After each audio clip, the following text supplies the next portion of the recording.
Hi, everyone. Hi. Welcome to the stream. We have a very exciting stream today. We have Gail as a co host. So, before we do get started, we do usually give some time for people to join us. So, in the meantime, let us know where you are from. Tell us what the weather is like. And if you do have any questions, please drop them in the chat as well. We will be having a chat section at the very end. So, if you have any questions or concerns, if it's not covered in the webinar itself, we will be answering them at the very end as well. So just let us know and we will definitely go over about that. Also, tell us what you love about thrillers. We have Gail actually, she's absolutely fantastic with thrillers. I've read some of the books that she's written. It's absolutely fantastic. So we have somebody who's quite into it as well. So please tell us what you like about thrillers as well, and what interests you about it, why you want to go into this genre. We'd love to know where everybody is coming from and their points of views as well. Yes, please. So again, we are going to give some time for people to join us. We usually give about 5 minutes for people to join us. Again, in the meantime, please tell us in the chat where you're from, what the weather is like, and that kind of thing. We have Don from Saskatoon, Canada. It's sunny but cool. Okay, yeah, we've been having a cold front Yes. this last week, so I think sun sounds pretty good for us at the moment as well, because the cold is. I always complain about the summer, but Well, I'm solar yeah, powered. I love the summer, but it has just been too hot this summer. So this has been a welcome cold front for me, yeah, we had to get out the winter blankets. for sure. It's the woolly winter blankets. You know, the childhood ones that just make you feel at home. Yes, It takes you all the way back. definitely, definitely. We probably won't be so happy about it in a few months, but for now, it's, like I said, loving the cooler weather. Yeah, but I guess in our parts of the country as well, because we're from South Africa, so our part of the country has like summer for 10 months and winter for 2. We don't have spring or autumn. It's just summer and Straight, winter. yes, So, straight from the pool into the freezer. um, and then we have Joan from Philippines. Oh, we're having people from all over the world. That's Oh, awesome. wow. San Diego. San Diego, Los Angeles, Texas, from Ottawa. Canada. Oh, that's awesome. We love to hear where everybody is from. I think that's the joy of also working remotely, is just being able to Yes. meet people from all over the world. I've never left the country, so you kind of live Yes, vicariously through other people. exactly. Working with people internationally without leaving your home. It's lovely. It's It lovely. is. Okay, we have another 2 minutes. We can give it 1 or 2 minutes more. Um, yeah, but we also do have some books with us, like thriller books with us. It's not in the frame; it's a little bit disappointing. But we had this beautiful set of all of the books. But no, we have some examples as well today, and it's a topic that's really, really interesting. So we're very, very excited to go over this, and it's a passion of both of ours to actually write thriller books as well. And Gail is a published author just in general too, so that's really, really exciting to self-publishing. So if anybody has any questions, if Gail can answer it, she will.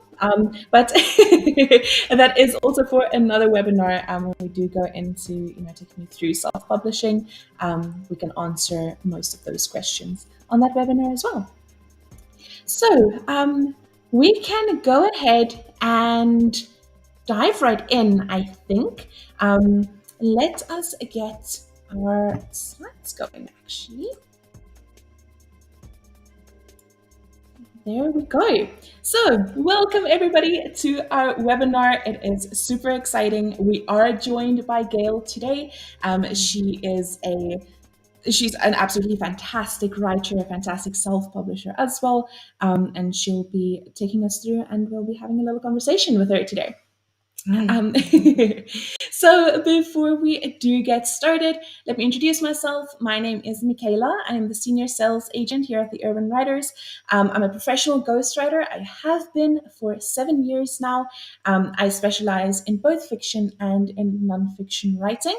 I've written over 270 books, and I have been at the Urban Writers for about 5 years now as well. So I'm basically part of the furniture. So if you contacted us way back when, chances are you actually spoke with me at that point as well. And then I'll have Gail introduce herself as well. Hi, I'm Gail, and I've been a ghostwriter for many years as well. I'm a self-published author. I really enjoy contemporary fiction and thrillers. Um, so I specialize in contemporary fiction, like I just said, and occult nonfiction.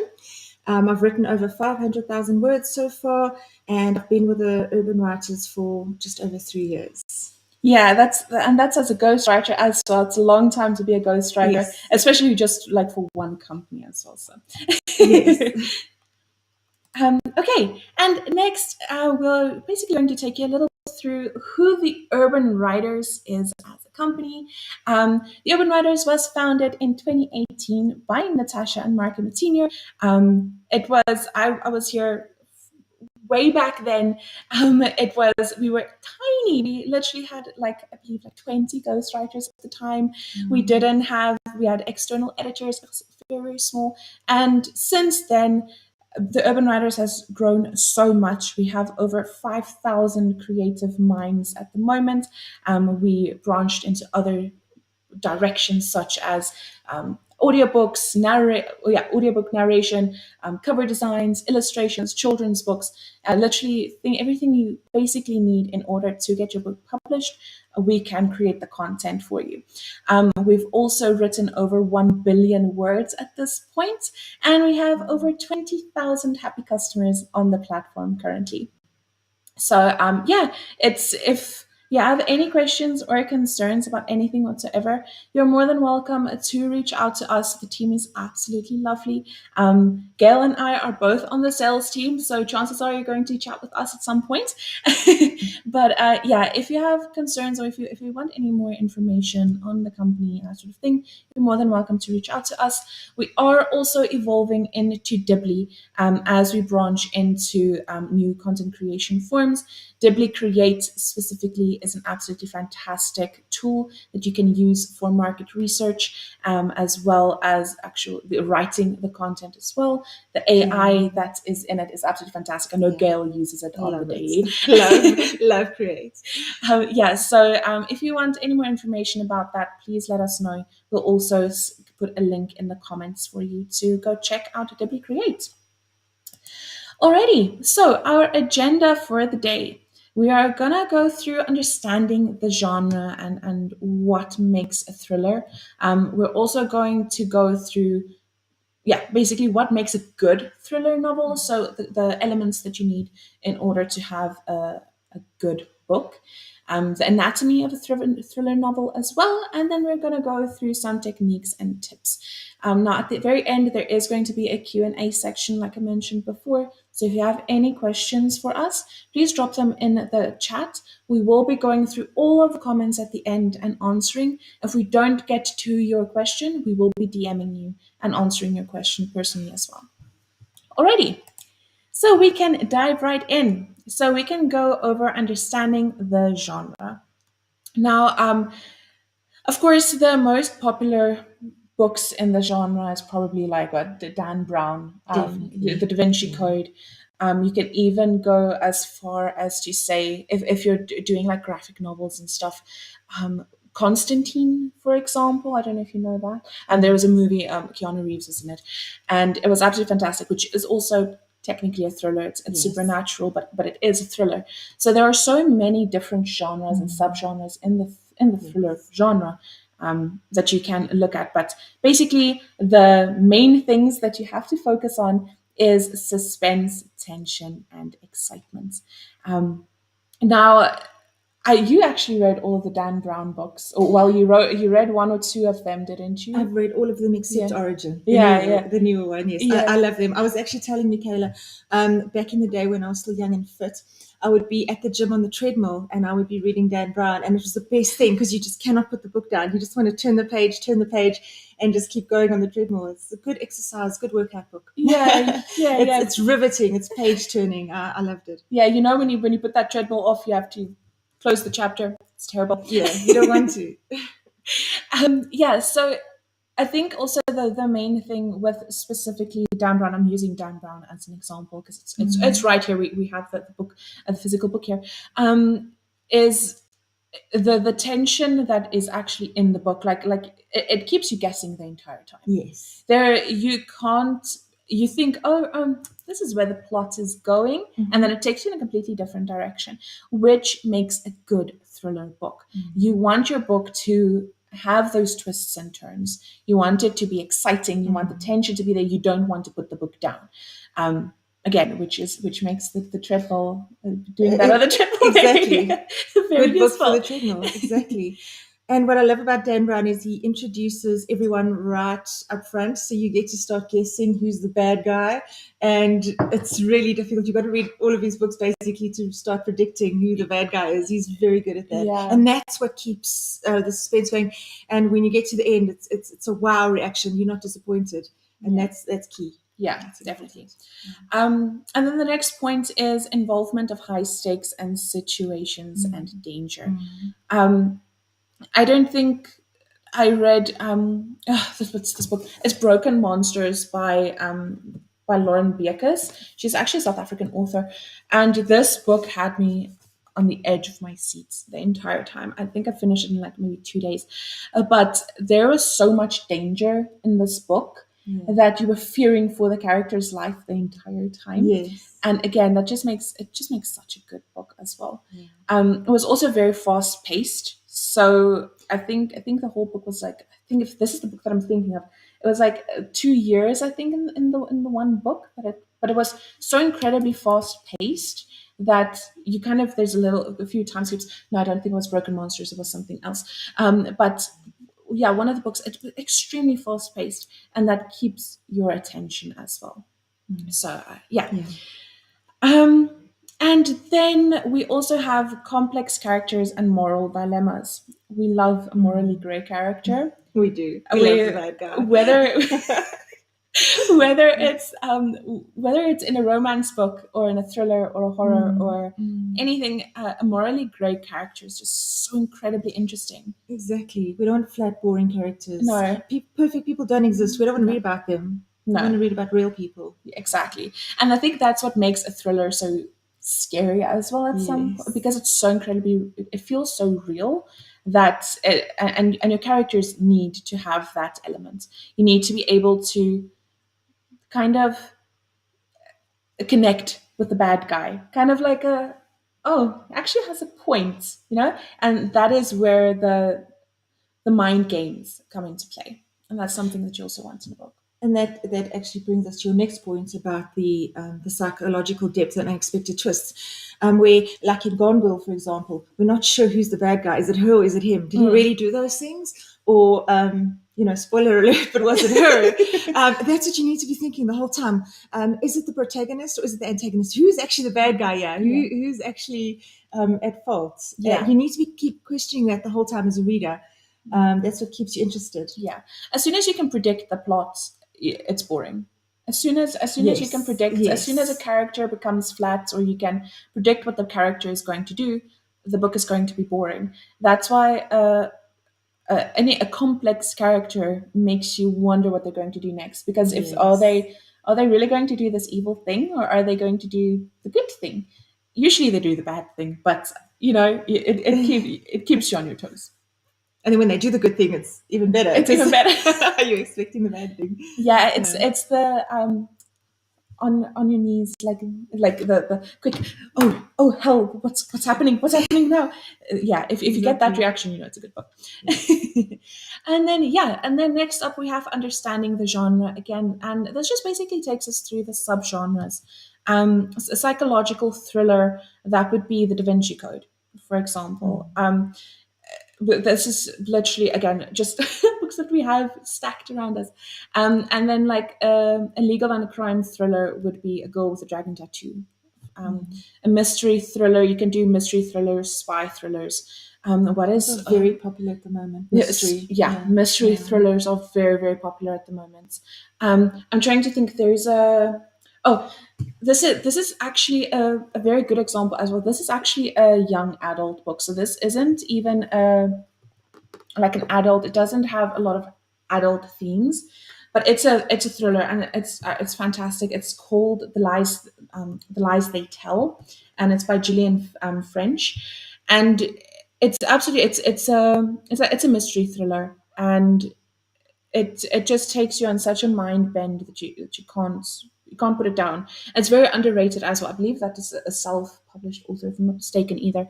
But it's absolutely fantastic. So definitely look into mystery thrillers. They are very, very popular at the moment. Um, They're fun to write as well because you kind of have to plan everything and know how it's going to end. And you give a few clues in the beginning, but as a reader, the clues are so like people just can't figure it out. And yeah, that's the key, yeah. is writing them with the end in mind, but giving just breadcrumbs. Yeah. You know what? I usually write the end first and Yes, then you I have write the to. You rest have to. because Yeah. you can't if some really talented writers of course can just go ahead and write whatever. They don't need an outline or anything. But if especially with a mystery or thriller, at least having an idea of what you have, of what you want in the book, For that's a me, it's very the good best thing. way to give like clues. We'll get to the misleading clues in that Yeah, soon. yeah, But knowing the ending is key for me. It's yeah. very You important. need to, as a Yeah. writer, you need to To know know that. what to give and what not to give and where to mislead and where you can get away with it. Because you don't want to mislead the reader to a point where they hate you forever. Exactly, exactly. Yeah, then next we have political thrillers and paranormal thrillers. Paranormal thrillers, a good example is The Walking Dead. So The Walking Dead actually has, it started out as a graphic novel, if I'm not mistaken. And then the series came and then they wrote books based, or not based on the series, but after the series went big.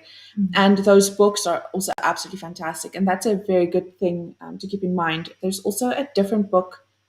It's called Deadlands by Lily Hearn. It's also a South African author. And it was also again it was zombies, so paranormal, but it was absolutely fantastic. And you can look at something like that, even classics like Dracula. If you do a deep dive into it, you'll see that it is actually a paranormal thriller as well.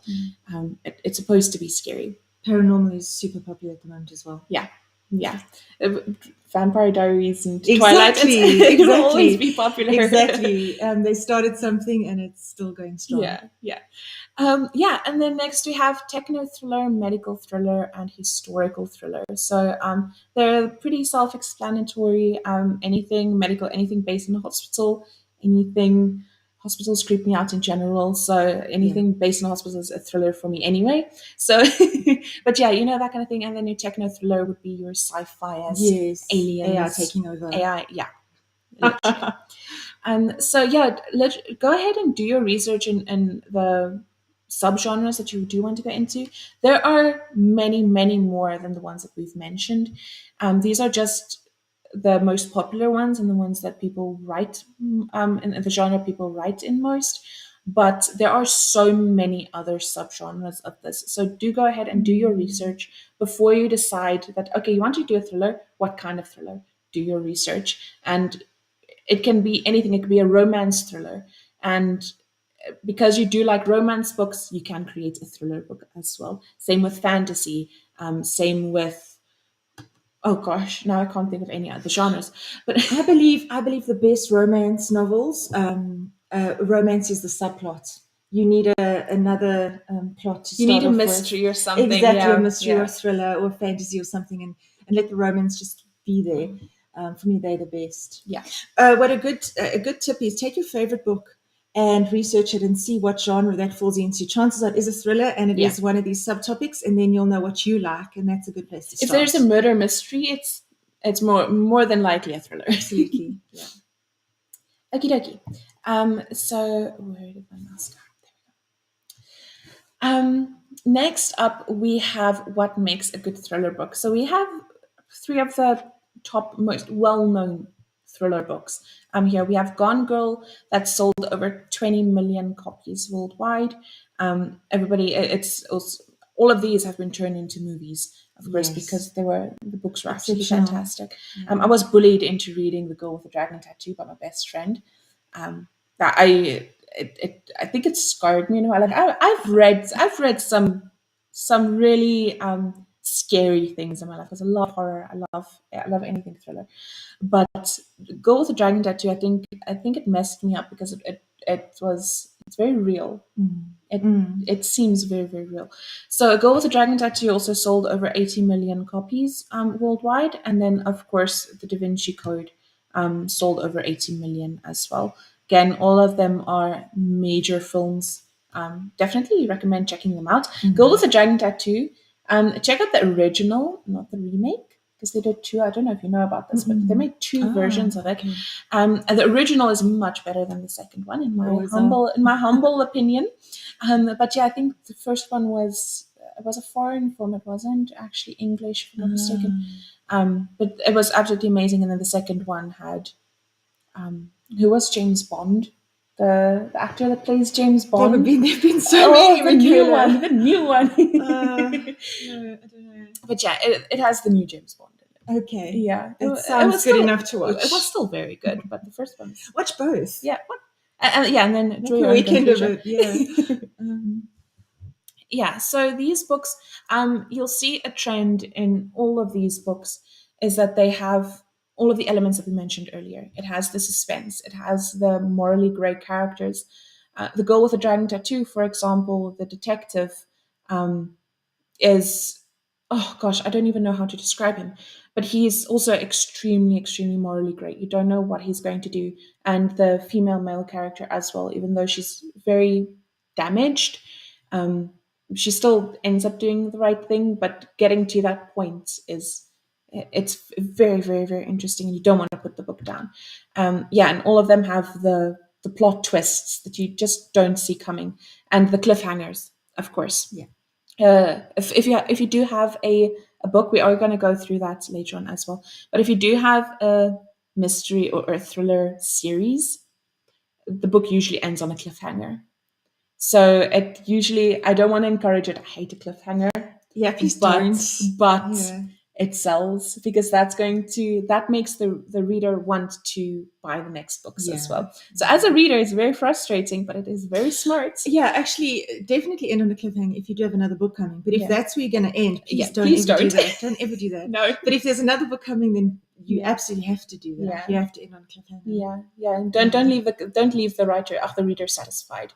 No, They need to give them. wonder. Okay, wait. We have to give them a little bit of satisfaction, but they have to still come back for more. So make it a 50-50. Give them something, but leave a lot Yeah. hanging. See, Yeah. I think I'm just evil in that sense. That when I write a thriller, I like to just I don't I like to keep it until the It is very a rule, end. though. It is a rule that you absolutely have to give the reader something to keep them there, but also something else to keep them wanting more. Yeah. Do the character growth and the progression, but don't give them too much because then they're not going to want to read the next ones. Okay, so next up we have the anatomy of a thriller book. Now, most thriller books have at least like what 4 or 5 of these things included in it. But at least most of it has all of it. It's you need a good protagonist, the like I said, the morally grey character. The protagonist needs to be, it just needs to be a very, very good character, very well thought out. In other genres, you can rely on supporting characters to kind of save them a little bit as well, to redeem a A bad flat character. yeah. But with a thriller novel, you can't do that because chances are you're going to focus on them most of the book. Yeah. It's not going to have multiple points of views. No. It's literally just going to follow that one character. And that also brings us to having a very good antagonist. So you want your villain to be memorable. Yes. You want them to have an accent or have a scar, or if you see that a person with a scar like that on the street, you're going to think, I know you. I know what you do. I know what you did in this book. So you want your antagonist again to be real. You want them to also, I don't want to say morally gray, but kind of also have a point. Write them in a way that you can say, oh, maybe he has the right idea. You know, Maybe he has a point. maybe he Yeah. has a point with this. That those are usually the characters that stick with you. I think for me, the best thrillers are when you're not sure who actually is the protagonist and Yeah. who's the antagonist, like which is which. Those are the best for me Mhm. because you can see both sides. You can see reasoning. Yeah. But then the one just has to turn completely mental and Men- evil. yeah. Next up, we have plot twists. You cannot have a Yeah. thriller novel Yeah. without plot Yeah. twists. No, then you've got nothing. No. Yeah. As I mentioned earlier, if you can predict the book, it's not a good book. No, it's not. Um, Unless you've read about 100 of them and you're really good. yeah. But if you just pick up a thriller and you can see right then that's not a good thriller. Yeah. Yeah. Suspense, of course, that comes with it just comes with the genre as well. That's the page turner. Yeah, that is suspense. it's basically another word for a thriller. Yes, You need absolutely. suspense. Your pacing and your setting is also very, very important. You need to, you basically, your pacing, it plays a big part in how suspenseful your book is. Yes. If you drag it along, people are not going to be on the edge of their seats anymore. It needs to be just the right pace. One issue I do have with Dan Brown is the entire novel takes place in maybe a few hours, like in 24 hours, all of this happens. And to me, it's just so unrealistic. So that's maybe one fault that I would find with Dan Brown is there's just too much going on in too little time. Like you read so much and that was maybe a minute. So that's just a bit too much for certain people, especially if you have anxiety. So give the reader big suspense, give them a little bit of satisfaction, and then just give them a bit of time to cool off and then go again. Don't that's what Dan Brown does wrong. Just too quickly, too much. Yeah. This is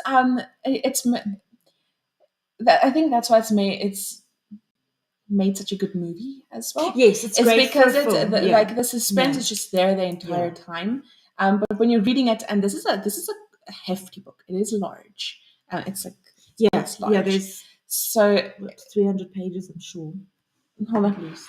This is Angels and Demons and the Da Vinci Code in one. Oh, okay. Angels and Demons. But it's like 500. Yeah, it's about 600 pages just for the Da Vinci Code. Wow.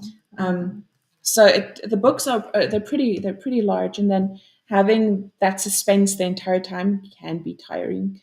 So the pacing is very, very important if you want to keep your reader if you want them to read your book next again. If they don't need like a year break between your books. And then we have the setting. So you want your setting to be interesting as well. You don't just want it to, I don't know, your setting, again, coming back to Dan Brown, the settings for the Da Vinci Code is just beautiful. It is like you can see it. I loved the movie. I think I enjoyed the movie much more than I enjoyed the book. I said what I said. I'm gonna get some hate comments about that one, but the movie was very good. It was good. It was very good. It was because the visuals were so beautiful, and it is because of how good the book was written and how good the setting was made. Because Dan Brown actually traveled. I don't know if you know this, but he traveled when he did all of the research for the books itself. He went on these quests himself. But all of these books, and they take you places that no normal person can go. They take you into the Vatican, into certain places where none of us are actually allowed. They take you into one of his other books, I'm not sure which one, takes you into parts of secret spaces of NASA. We're not allowed there. So when a book takes you somewhere you can never go, that adds something extra. You kind of look over your shoulder like, is there somebody, are they going to catch me? And a good writer can take you there. Yes. And that is what is really good about these books. He takes you there. And it's so accurate as well. Well, you think it is. I'm sure it is. And then we have cliffhangers. So again, if you're doing a series, do a cliffhanger. It's also the more books you have, the more sales you're going to get. So People love a series. I love a series. I'm not keen on a standalone book in general. I always love a series. Yes, I've just read such a good book, and it's the only book, and I want more. I need more, and there's no more. So Yeah. series is good in that. Yeah, and again, respect. the more books you have, the more sales you're going to have. So if you're looking Absolutely. at it from a sales and a self-publishing point of view, to make sales or to have sales, the more books you have, the more you're going to sell. So that is something to keep in mind as well. Of course, keeping in mind that your plot needs to have enough body for all of the books. Yes, You can't yes. have just a plot for one book and then try and put it into multiple books. People are going to be bored with it. Again, like the Dan Brown books, there's almost a different story in every one of Yes, them. there It is a follows. It follows. completely It's different just the story. same Yeah, character. yeah, the same Yeah. character. Yeah. Yeah, the middle book is like the middle child always. It's the one that gets ignored, the one that's least liked. Yeah. There's always a problem with the middle book. So always be careful. Make sure you've got enough meat in the middle book to Yeah. keep it going, to give it something. Because, I mean, I don't even remember the middle Twilight book, the third one. A lot of middle books just die, and they can kill a series. So just be very careful there to have enough body Yeah. to keep all your books. To have they need to be a standalone book and obviously part of the series. Yeah. And then this is That's the best. you can see it's a passion of Gail's. Absolutely. The false clues, and your book needs these things because you need to think you know what the plot is going to be, and then it needs to take you in a different direction. But a good red herring is also written in a way that you don't know it's a red herring. Absolutely. Yeah, people must have no idea. Yeah. So two people who don't know what a red herring is, and the first time I heard it, I was like, I'm not writing a book about fishing. Same. But it's literally false clues. So that's what you can think of it as. If maybe a clue says go left, but it actually, if you flip the page over, it says go right. Now that My favorite is like again, who's the bad guy? So you have this dreamy character who seems perfect in every way, and everyone adores him. Like in Wednesday, sorry, I know it's not a book, but where the guy we all adore turns out to be the bad guy. Like that is for me the absolute best. Yeah. This character you absolutely adore, and they break your heart at the end. Yeah. You can't go wrong with that. Yeah. And I think looking at movies is also a very good way to go about a thriller. Yeah, because if you're on the edge of your seat with a movie, you're going to be on the edge of the seat with the book version of it as well, I feel. Yeah. And if you write a book as if it were a series or a good film, you're on the right track, I think. Because some books can get a bit boring and can get a bit drawn out. So if you're writing it, especially with a thriller, if you're writing it as it is a series or it is a film, you're definitely going to be writing a winner. And then, of course, you can just go in and fill in the rest. If you need if you know you need your book to be 400 pages and you only have 200 pages, okay, I can now put in clues here and here and here and here. I can. Yeah, there are a lot of details you can add extra characters. Yeah. So think of it. Watch thriller movies as well. If you want to write a thriller book, watch thriller movies as well. Because they're. I think that it's probably one of the genres that is most like each other as well. In the sense of, again, if the movie can keep you on the edge of your seat, the book will as well. If it's written well.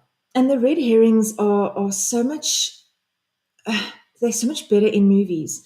So if you can get the hang of it by watching the movies, then you'll get it right in your writing eventually. Yeah. It's also going to keep you out of your own head, because if you can see a scene play out like it would play out in a movie, it's going to be easier for you to write it, and then you can go in and refine it afterwards.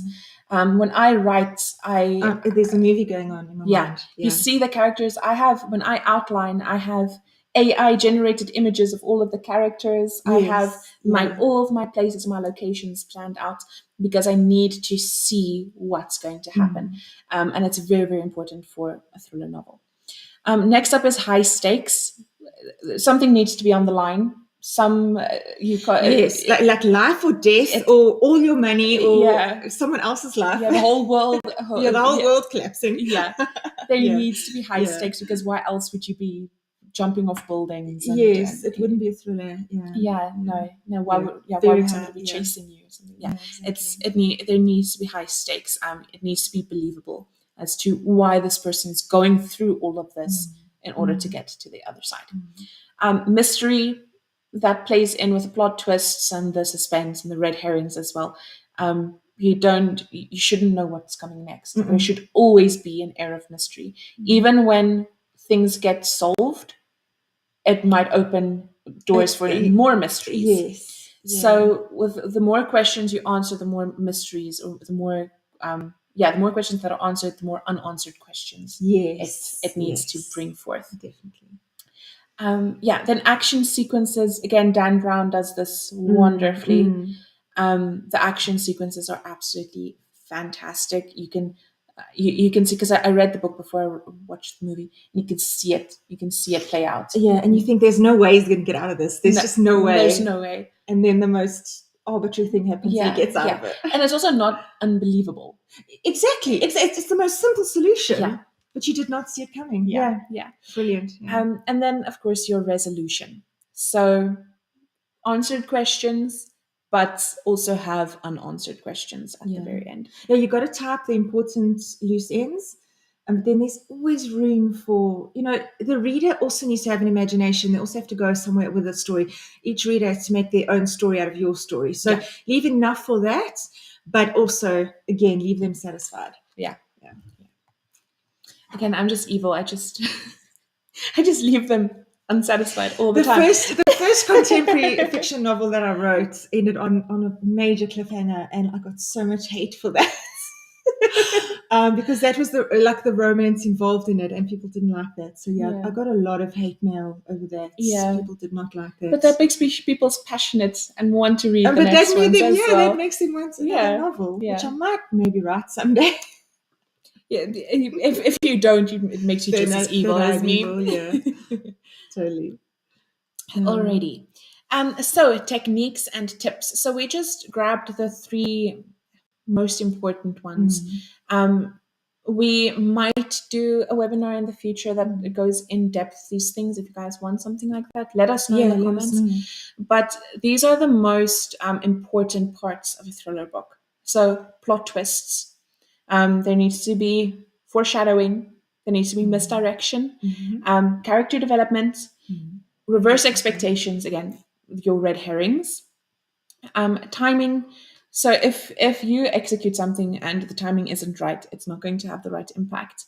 If something comes out at a very unsatisfying time in the book, people are not going to enjoy it, and it might go over their heads in a my goodness. They might not understand. You'll lose the severity. whole. You'll lose everything. You can have the best plot ever. If the timing is off, you're going to lose it. You're going to lose out completely. And with the complexity as well. If your storyline is just too simple, there's just not enough going on to keep the reader intrigued. And if you are doing a series, that complexity needs to be in all of the books. Definitely, especially with the series, because you're literally writing like a 600+ page book. Even if there are shorter ebooks. You need a good storyline with that. And the complexity, and this isn't just for thriller books either. I'm working my own, so I'm doing my own like a romance series of books as well, and I had to do it in series because my plot was so complex that it needed multiple books in order to do that. And if you have something like that, take advantage of multiple books. If you have something that complex, definitely make sure that you are, don't try to fit it into one book. Not going to happen. Because that's just going to rush it, and then you're gonna end up with a book this big, and it's going to scare people. You're going to lose a lot. And then the emotional impact. You want your heart to break for a character. You need your reader to go through all these different emotions throughout the book. Like they need to be the main character. They need to feel what they're feeling. They need to go through all the emotions. If you're not crying while you're writing the book, your reader's not going to cry. Well, unless you're evil, but you'll know. I've cried multiple times. I've killed off some characters, and it's been Don't lie, you It enjoyed was it. I enjoyed it very much, but it was sad. And then the revelation again. So your plot twists needs to be tied up at the end as far as possible. Leave something open. Want to do more books, but you want your plot twists. You don't want unanswered questions because it brings in plot holes. And especially for a thriller book, you do not want plot holes. No. Plot hole No. in a fantasy book, you can fill it in. Oh, in paranormal, oh no, it's a demon. Uh, a thriller book because to be realistic. yeah, because the people that read these kinds of books as well are they pay attention to little details. So you need to have everything needs to have a purpose. There can't just be a plot twist and it's for the sake of it. They're reading, they're looking for the answer, they're looking for the Exactly. ending. They want to figure out the ending on page Yeah. 3. So they're looking at all these little things. So any little thing that you have that doesn't tie in with the plot, you got a problem. Yeah. Okay, and then we can move on to the red herrings. So we need the character misdirection, just misdirection in general. Yes. Yeah. It's any misdirection, any thinking this is the bad guy and it's not the bad guy, or framing somebody. That's one of my favorite things to do, is just framing a character that's completely innocent. But it makes your story so much more believable because they're not going to catch the bad guy first time around. Exactly. Yeah. And you want the guy that seems to be, that's always being framed. You want him to be the hero in the end sometimes. Yes. So, because that's in life, that's what people want. Yeah. Then for your false clues, of course, that's basically your red herring. You want to give them false clues, but also, again, keep it real. Yeah. Also, you don't want to make a false clue very obvious. So when the resolution comes, of this entire the plot twist or whatever, your resolution, it shouldn't say the reader shouldn't think, so this was just a misdirect because it was a misdirect. It should be complex. There should be a reason why the character thought, let's do this instead of this. Exactly. And then multiple red herrings. You can't just have one in a book. You need multiple ones. No, absolutely. Your narrative misdirection, again, whether you're writing in first person or third person, the narrative needs to misdirect the reader as well. Yeah, it's quite easy in first person because you literally don't know what's coming. And then in third person, what do they say? The unreliable narrator can always give false clues. Yeah, that's first person. Have you thinking first in the person. wrong direction. First person is from the character's points of view, and then third person is from just a random narrator. It's not a thriller, but one, was it The Hobbit, that was written from the horse's points of view? Was it The Hobbit? Was it some fantasy book that was actually written from the horse's point of view? It wasn't. It was a third person, but only later on do you actually realize, it was actually the horse. It was one of, I believe it was one of Tolkien's books. Just can't remember which one. I've just read 2 books back to back from a child's point of view, and that's really interesting because there's a lot of adult topics, but from a child's point of view, it's very innocent. So it's really sweet, and it's really nice to follow along. Like I said, it's an adult book, and there's real hectic topics, but it just comes from such a nice angle. And also you miss a lot of, the narrator misses a lot of stuff, but you will fill them in, and that's fun to do as a reader. Again, if you guys want us to go into more detail with these things, leave a heart in the comments, and we will go in and we'll check it out and see if we can arrange something for the future. This is something that we're both very passionate about as well. So we can chat for hours. So let us know. And we don't have too much time to go over everything, but we can go through, speed through it a little bit, and then if you guys want a detailed webinar at some point, we can definitely do that. Absolutely. And then for other topics as well, for fantasy and for just romance in general, we did a romance webinar already, but if you guys want something more detailed, let us know. Or more specific. Yes. Okay, then we have the subtle details here and there, which again, and those are important. Those are very, very important. And they need to be well timed, and there needs to be motives If Yes. the evil guy doesn't have motives, sorry, that's just that. Mm. Okay, and then we have cliffhangers. So we need intense moments, Yes. and there needs to be unanswered questions. This again is very important for if you want to end your book on a cliffhanger for a series, but your chapters also need cliffhangers. Definitely. You want your writers or your readers to have To move on to the next chapter immediately. Yeah, Yeah. yeah.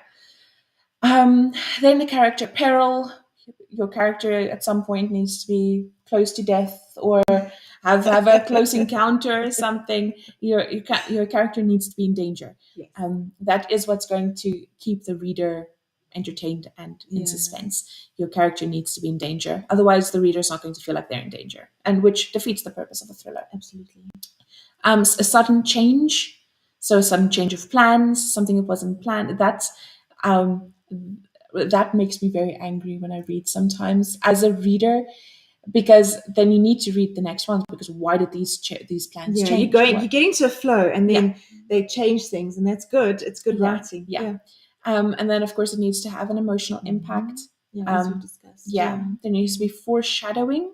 Mhm. So it shouldn't just come out of nowhere. There needs to be foreshadowing for things. You need to leave breadcrumbs. Yeah. And then we need open endings as well, which of course Because it's favorite. yeah, it's fun. It's so much fun to write. It's you have the evil cackle afterwards. Okie dokie. So we can move on to our Q&A section now, if I am not mistaken. Oh, this is our what's next page, basically. So this is what we're going to do next time. This is the 25th of April, again at 11 a.m. EST. We'll be going over KDP trends and what to do to get seen when you are publishing. So yeah, go ahead and check that out, and then we can we'll also send emails to everybody and make sure that you everybody's in the loop and stuff. So yeah, please drop your questions in the comment section. We are finally at our Q&A section, so please drop your questions in the comments and we will go over everything and we will answer it as best as we can. And of course, if we don't get to your questions, please go ahead and if you want to reach out to us, you can always email us at any point.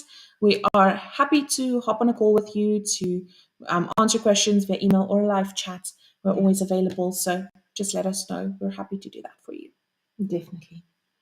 Okie dokie. So let me open this up and just see. So the first question is, what are, oh my goodness, I can't see. Let me just check.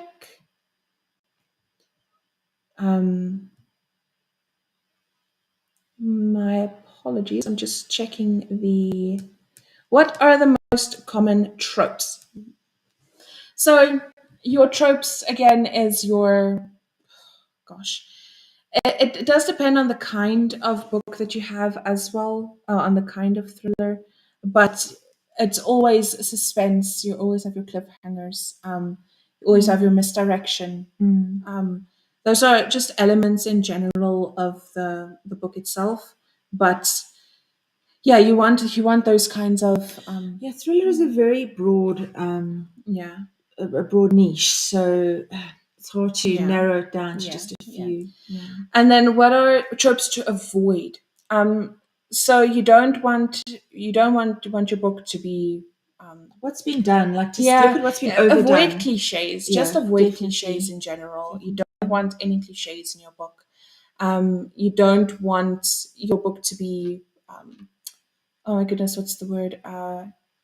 You don't want people to be able to tell what's going to happen in your book. And the cliches do that usually. Cliches are if a writer knows, oh, this is going to be an enemies to lovers trope. That is a cliche in a lot of genres right now. So they know, oh, the enemy is going to become good, that kind of thing. But you can always change it and have the protagonist become evil. Yeah. So you can always change that kind of thing. I'm trying to think of a bad thriller, but I don't think the bad thrillers get out there. I don't think they get known. I can't say I've ever come across a bad thriller. Yeah, it's very difficult. Sorry. Yeah.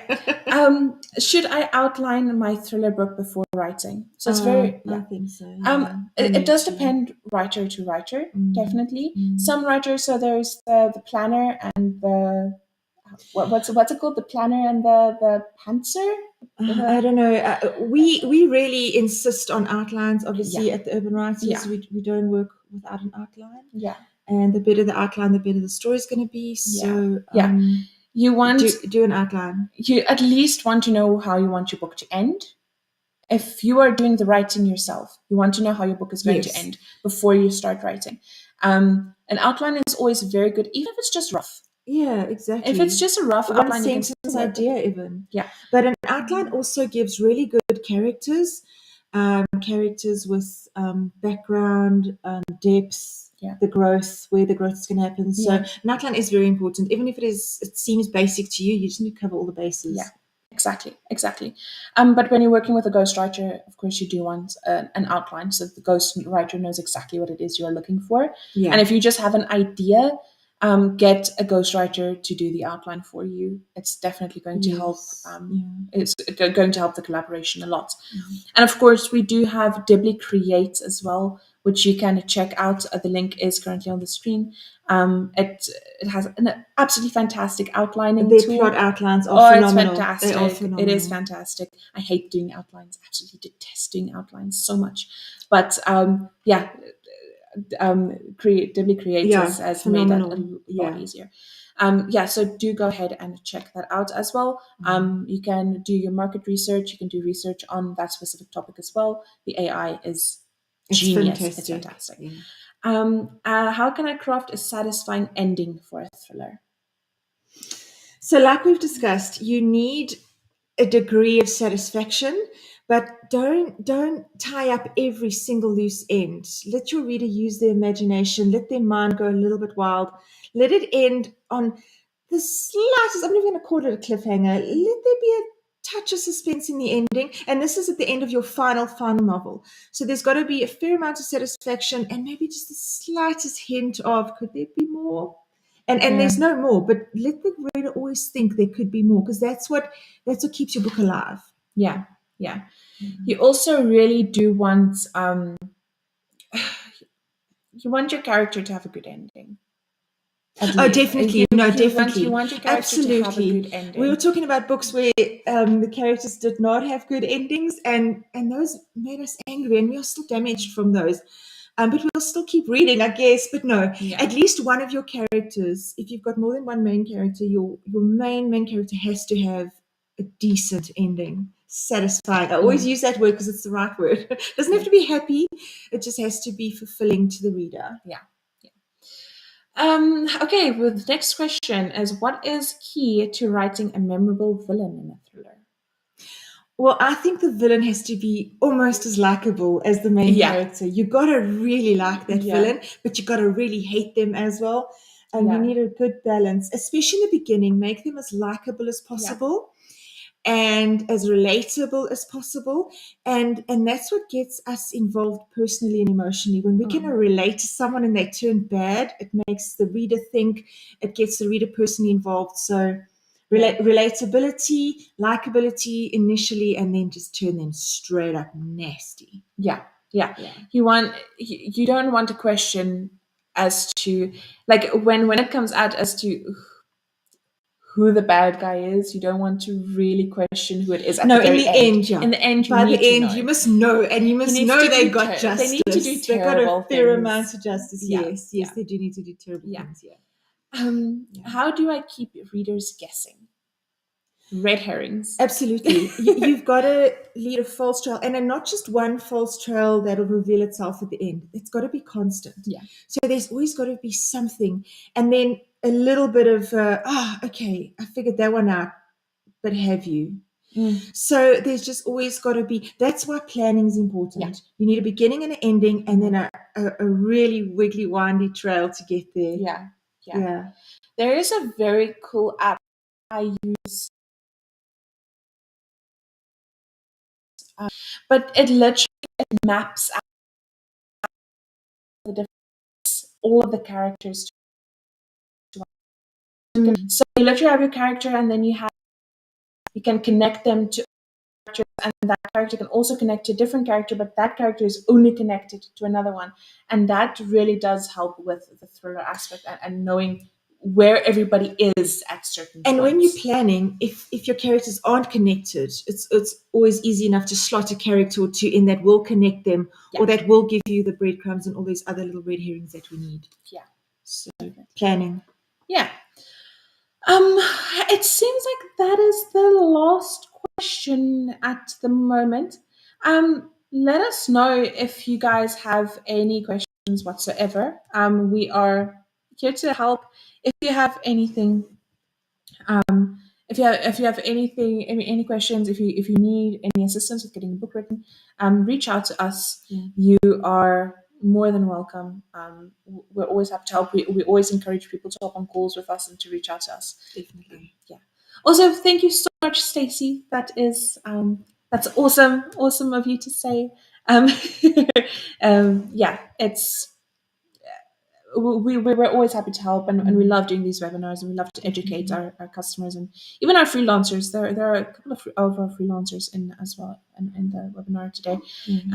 It's awesome. So yeah, do let us know if you have any questions. Currently I don't see anything else. Yeah, please let us know what you want us to chat about. If you enjoyed our chat today, let us know what you liked, what you need more of. Yeah. And again, we can help out. Yeah, and again, let us know if you want more detailed a more detailed webinar in the future as well. But yeah, that is it from us. I don't think no other questions have come in the meantime. So we're going to bid everybody adieu. If you have any questions or concerns, again, please let us know. Our contact information is currently on the screen, I believe, or it will be on the screen, but we'll be giving it as well. We'll be putting it in our in the chat as well. Sales at theurbanwriters.com. Sales at theurbanwriters.com. Thank you, Gail.